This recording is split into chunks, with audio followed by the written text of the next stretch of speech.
Few weapons are as iconic or as deeply woven into the fabric of history as the English longbow. Renowned for its formidable power and legendary accuracy, the longbow played a pivotal role in shaping the outcomes of battles and, by extension, the fate of nations. Yet, behind its celebrated reputation lies a centuries-old debate. What was the ideal length for the longbow, and how did this choice influence its performance on the battlefield?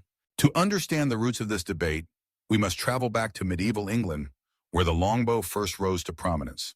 Historical records suggest that longbows varied greatly in length, ranging anywhere from 5 to over 6 feet tall.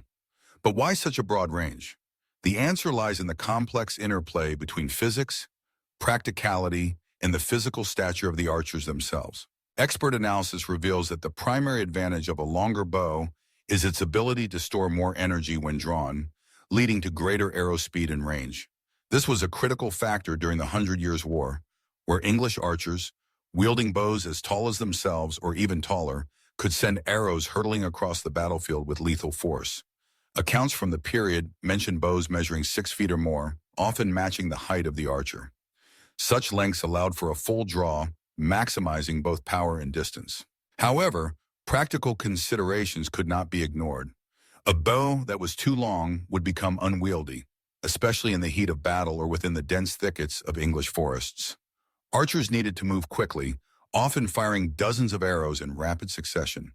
The ideal length, therefore, had to strike a delicate balance, long enough to harness maximum power, yet short enough to allow for maneuverability and sustained use. Historical evidence also points to the influence of social and technological factors. The English crown, recognizing the strategic value of skilled archers, mandated archery practice for commoners from a young age. Over time, this led to a population of archers who had grown physically accustomed to handling large, powerful bows. Surviving examples of longbows found on the wreck of the Mary Rose, Henry VIII's flagship, measure about 6 feet in length, supporting the notion that taller bows were favored by the elite corps of military archers. Yet not all longbows were created equal. Regional variations and personal preferences played a significant role. Some archers preferred slightly shorter bows, around 5.5 feet, which were lighter and easier to carry over long distances. Others opted for the full 6 feet, prioritizing range and penetration above all else. Ultimately, the ideal length was as much a matter of personal choice and physical capability as it was of military doctrine. Modern experts continue to debate the issue, drawing on both archaeological findings and experimental reconstructions. Studies have shown that a bow's length should ideally be about the height of the archer, allowing for a draw length that maximizes the bow's potential energy without causing undue strain. This principle has guided both historical and contemporary bowyers in their craft. In the end, the longbow's enduring legacy is not just a testament to its effectiveness, but also to the adaptability and ingenuity of those who wielded it.